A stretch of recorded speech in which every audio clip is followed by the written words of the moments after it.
So my story of how I ended up in financial planning is quite an interesting one actually, because in my former life I used to be a personal account manager at a bank, and part of that role meant that I got to observe the other roles within the branch, which was the mortgage advisor, the financial advisor.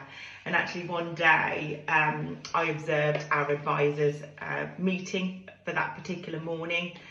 And I think what really inspired me about observing that meeting was seeing that there was a couple that had so many goals, so many aspirations, but actually had no plans in place as to how they were actually going to achieve it from a financial perspective.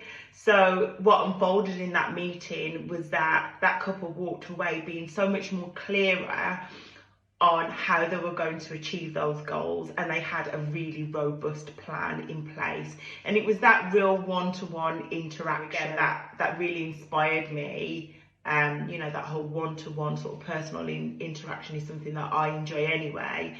So that inspired me to go on and study and achieve the qualifications that I needed to become a financial advisor.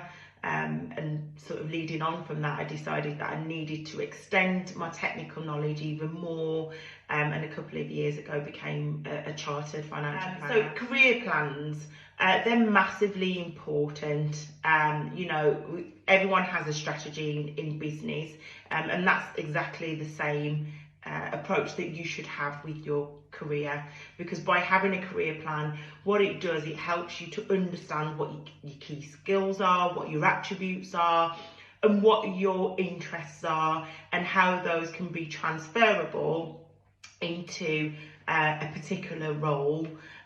For me, my career plan was obviously obtaining all my qualifications, becoming chartered.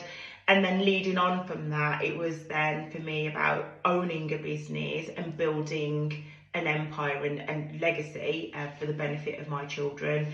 So my career plan now really is to continue developing my technical knowledge, but also to obviously focus on working on the business and growing the business, which will include more advisors and admin staff to support the client service. One tip that I would give to anybody that wants to become a financial advisor would be, don't feel that you have to be a mathematician. Finance isn't necessarily just around the mathematical side. It's more about the attributes as well, in terms of how you can relate and work with people. So don't think that maths has to be one of your key strengths in order to work in the world of finance.